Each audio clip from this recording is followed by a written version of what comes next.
How do you calculate how long it'll take you to get somewhere on your boat? Hi, I'm Carolyn Sherlock, and that's today's topic on the Boat Galley Podcast, the place for answers to your questions about the cruising lifestyle.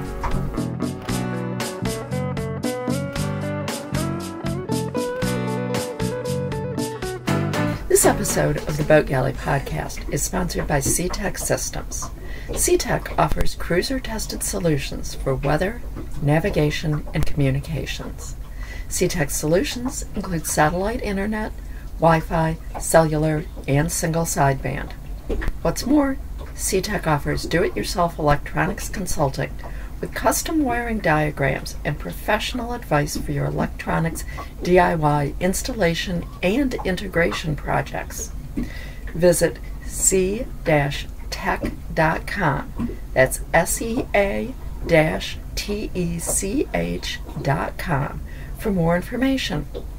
As a bonus, Boat Galley Podcast listeners get free shipping from SeaTech with the code GALLEY2019 at checkout. Oh, you can't have a schedule. Schedules will get you into trouble. Always allow plenty of extra time to get somewhere. The weather will dictate your travel. Don't waste a good day. Don't waste sunshine. Before we start cruising, we hear these words of wisdom from experienced cruisers and think we understand the meaning. But we don't. Not really. We're used to traveling by car, by plane, even by bus, train, or metro. We decide when we need to be somewhere, figure out how long the trip is likely to take, give ourselves a little extra, and off we go. Maybe rain or snow will slow us down a bit, but land travel is remarkably predictable. Travel by boat just isn't. Weather and nature play a far bigger role. Wind, waves, swell from a system over 1,000 miles away, current opposing wind, needing to time a cut with the tide, where there's an anchorage, fog, lack of wind, restrictions on entering an area or exiting. And, I hate to say it, but there seem to be more mechanical problems with boats than with cars. I remember when I was a kid, the family car would periodically break down on a trip. But that's pretty rare now.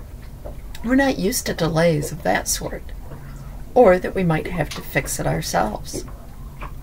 To me, both from our own experience and talking to others, the unpredictability of travel time is one of the biggest lessons of first-year cruising.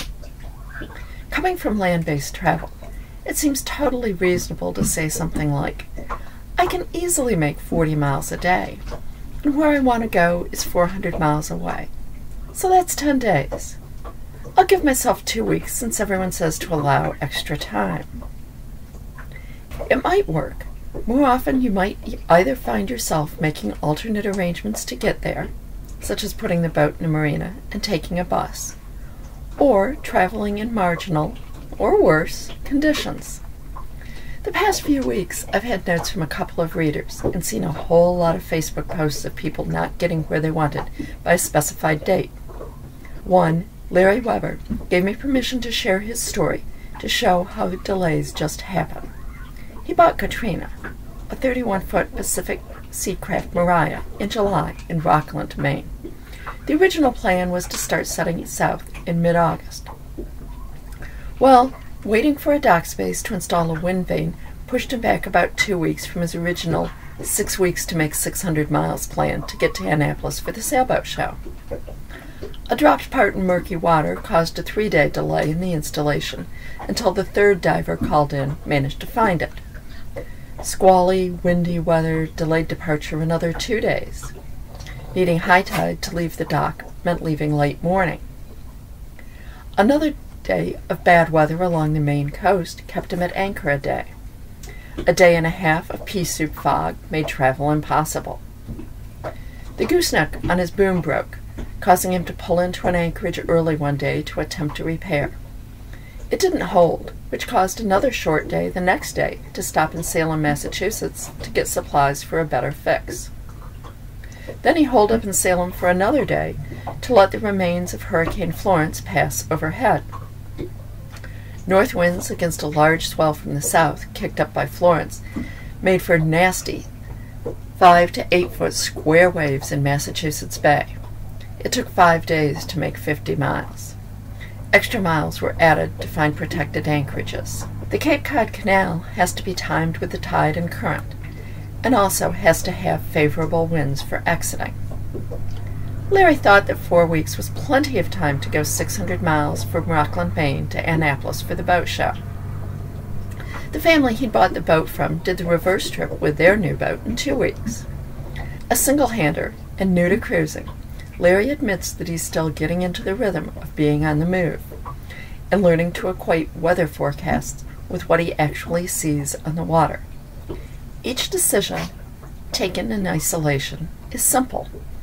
The cumulative effect of all the individual decisions gets complex. This past week, he had to make a choice. Forget about the boat show. He decided no.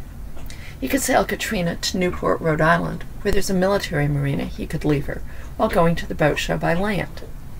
Or he could leave Katrina where she was in Scituate, Massachusetts, and travel by land from there.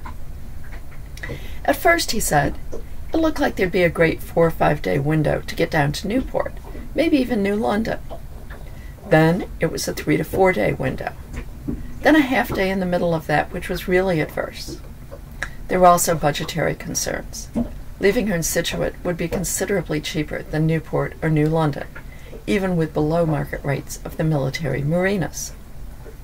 As the weather forecast for getting to Newport looked increasingly iffy, he went with the safe option of leaving her in Scituate. At the same time, he's questioning not just this decision, but all of them. Deciding to stay in Rockland to install gear, not pushing harder on good days, not pushing harder in marginal conditions, not trying to make Newport.